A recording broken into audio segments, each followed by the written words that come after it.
says, can a husband or a Muslim ruler force women to wear hijab or burqa or niqab? Isn't this shirk if she wears it for them and not for Allah Azza wa Jal? This question often arises because of the whispers of shaitan. Whenever there's something good, shaitan tries to block it in our minds, in our communities.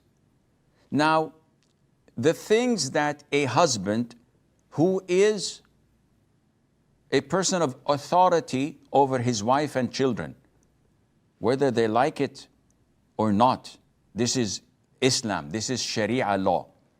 You cannot fight this. You cannot simply say, oh, we will not implement this anymore. This is religion. This is part of our conviction and belief. You cannot just with a pen scratch it off and say no more. This is mentioned in the Qur'an. الرجال قوامون. Men are guardian and responsible and have authority over women. And the Muslim ruler has authority over his subjects.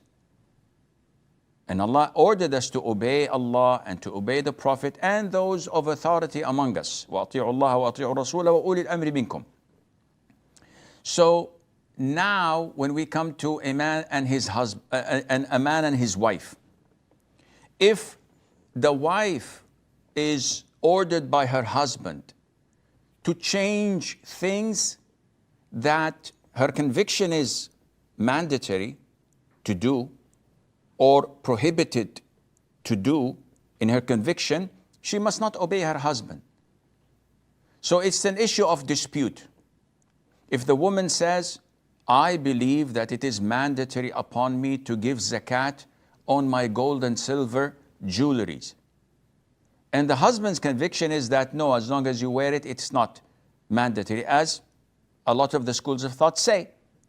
So he prohibits his wife from giving zakat on her own jewelry.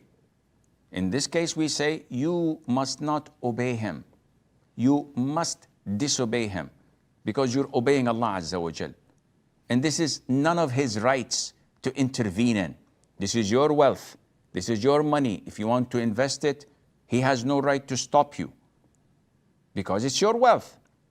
So in such cases, for example, if you believe that you have to put the right over the left on your chest, and he says, no, you have to put them on your side or below your belly button, below your navel, you are not obliged to obey him because this is not related to his rights.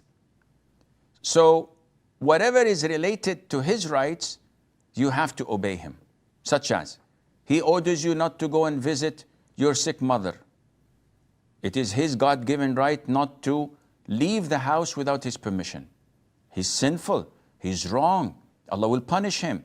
But obeying him is mandatory, visiting your sick mother is not. So try to be kind and nice to him and try to be diplomatic and get him to approve. Otherwise, you must not go. Likewise, if he prohibits you from fasting voluntary Mondays and Thursdays, the Prophet told us that this is his right. It is related to his rights. So you have to obey him and not fast voluntary fasting without his permission.